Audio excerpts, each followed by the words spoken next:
Salut tout le monde, j'espère que vous allez bien, que vous portez bien et sinon que Dieu prenne soin de vous. Alors, excusez-moi, je n'ai pas d'éclairage, donc la qualité de cette vidéo peut être catastrophique.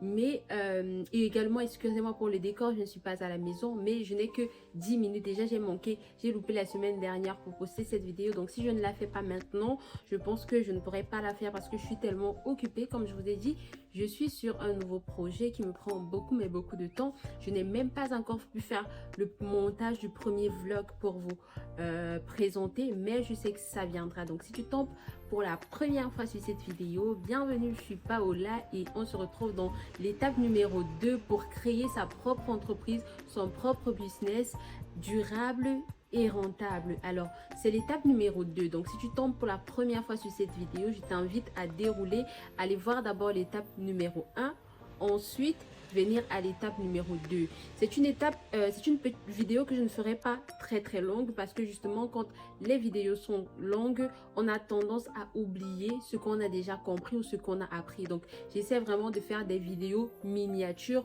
pour regrouper tout ce que j'ai à dire, mais en petits morceaux, de façon à ce que ce soit assimilable pour tout le monde. Donc si tu n'es pas encore abonné, je t'invite à t'abonner, partage, like, et on y va. Donc l'étape numéro 2, quand tu dois lancer ton propre business, comme l'étape numéro 1, vous savez déjà, c'était déjà de trouver la bonne idée. L'étape numéro 2, maintenant, c'est de s'assurer d'avoir la clientèle. Être sûr que vous aurez la clientèle. Parce que si vous décidez de proposer un produit ou un service, c'est pour que vous ayez des consommateurs. Ce n'est pas pour consommer cela vous-même. Et donc, vous devez vous assurer d'avoir la clientèle. Et c'est quoi avoir la clientèle? Je suis sûre que vous avez déjà entendu ça plusieurs fois et que vous vous dites que c'est quelque chose de waouh, et pourtant c'est basique. Avoir la clientèle, pour avoir la clientèle, comment faire? Alors, pour avoir la clientèle, il faut simplement faire ce qu'on appelle une étude de marché. Quand on dit une étude de marché, ne soyez pas frustrés par le gros mot parce que le mot, il est juste gros. Mais ce que ça signifie là, même un enfant de la maternelle peut comprendre. Parce que c'est ça justement avec les personnes qui se lancent dans l'entrepreneuriat, c'est qu'on leur dit, il faut faire ci, ça, sans leur dire avec des mots qu'ils ont la possibilité d'assimiler, de comprendre ce que c'est. Donc, on va leur dire, faites une étude de marché et pourtant la personne en face de vous ne sait pas ce que c'est qu'une étude de marché. Voilà pourquoi je fais cette série de vidéos pour pouvoir expliquer aux gens terre à terre. Alors, pour avoir les clients, pour te faire tes clients, pour avoir une bonne clientèle, tu dois passer par une étude de marché.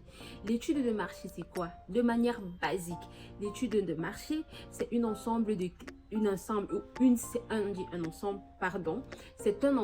ou une série de questions que tu te poses et auxquelles tu dois trouver des réponses.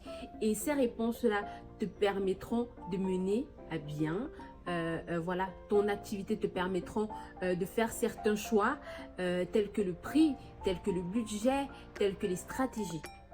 Donc maintenant, si tu veux savoir quelles sont ces questions, prends de quoi noter. Je te dis exactement ce que tu devrais te poser comme question si jamais tu décides de te lancer, de proposer ton service ou de créer une entreprise ou de créer un business. Alors, pour pouvoir regrouper tes clients, pour pouvoir gagner de la clientèle, il va falloir que tu fasses cette étude-ci. L'étude de marché, c'est cet ensemble de questions. Pardon, je me suis répétée, mais je suis vraiment désolée. Vous devez vous poser ces questions-ci. Qui sera ma clientèle? Quelles sont les attentes de ma clientèle? Quel est le prix que je peux proposer à ma clientèle? Et que faire pour être meilleur dans le domaine où je veux me lancer? Au-delà de ça, demandez-vous qui seront mes concurrents et quelles sont les stratégies pour vaincre la concurrence. Attention, vaincre la concurrence ne veut pas dire aller faire la guerre avec vos concurrents, non. Vaincre la concurrence, c'est utiliser son mind pour trouver des stratégies qui permettent justement d'avoir le meilleur produit, le meilleur service et par conséquent de fidéliser sa clientèle ou encore de gagner plus de clients que l'adversaire, que le concurrent. Donc voilà, l'étude de marché, en fait, c'est à ça que ça sert. Pardon, je ne trouve pas mes mots. C'est parce que j'essaie de faire vite. Parce que je vois qu'il me reste juste 5 minutes et que vu la localisation que j'ai envoyée à la dame, elle va se retrouver ici dans quelques instants. Donc voilà, dans votre étude de marché, vous devez savoir qui sera votre clientèle et quelles seront ses attentes. J'entends par là, par exemple, on prend un exemple terre à terre. J'ai envie de créer ma marque de cosmétiques à Kinshasa. Donc, qu'est-ce que je vais faire? Je vais soit me rendre à Kinshasa, soit mener une enquête en ligne. Si par exemple, je dois localiser ma boutique à Kinshasa, je vais me rapprocher de ma clientèle, de mes futurs clients, c'est-à-dire des gens qui vivent là-bas et qui sont susceptibles d'acheter mes produits. Quels sont les types de produits qu'ils attendent?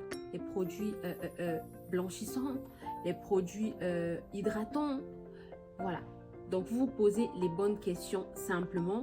Quelles sont les attentes de votre clientèle? Maintenant, au-delà de ça, l'étude de marché, quand vous vous approchez des clients, vous permet effectivement de montrer à vos clients, de comprendre quelles sont les attentes de vos clients. Par exemple, oui, ils veulent bien les produits cosmétiques, mais à quel prix? C'est-à-dire, quelle est leur bourse? Qu'est-ce qu'ils ont dans leur poche? Quel montant sont-ils capables de débourser pour s'offrir mes produits? Maintenant, au-delà de ça, comme je l'ai dit précédemment, l'étude de marché, quand tu fais ton étude de marché, tu dois savoir qui sont les personnes ou les entreprises qui proposent déjà le même produit ou le même service que moi sur place. S'il y en a déjà, quelles sont les stratégies, quelles sont leurs faiblesses, qu'est-ce qu'ils font et qu'est-ce qu'ils ne font pas, qu'est-ce que je peux apporter de plus qui va faire en sorte que la clientèle court vers moi, qui va faire en sorte que la clientèle revienne vers moi à chaque fois. Donc, ça permet non seulement de fixer le prix également, mais de savoir quelles sont les stratégies que vous pourrez mettre sur pied pour pouvoir effectivement voilà, être meilleur, proposer de meilleurs produits, proposer un meilleur service. Voilà. Donc, ça vous permet de mettre sur pied les stratégies commerciales que vous allez adapter face à vos clients, mais également face à vos concurrents. Donc, et enfin, l'étude de marché vous permettra également de fidéliser votre clientèle. Parce que oui, une entreprise qui se veut pérenne et rentable doit fidéliser sa clientèle. Lorsque vous avez des clients fidèles, c'est ces clients fidèles-là qui vous rapportent d'autres clients, mais encore qui vous permettent de faire un chiffre d'affaires tous les mois. Oui, l'étude de marché permet également de savoir approximativement quel chiffre d'affaires l'on peut se faire et également à quel prix nous sommes susceptibles de fixer,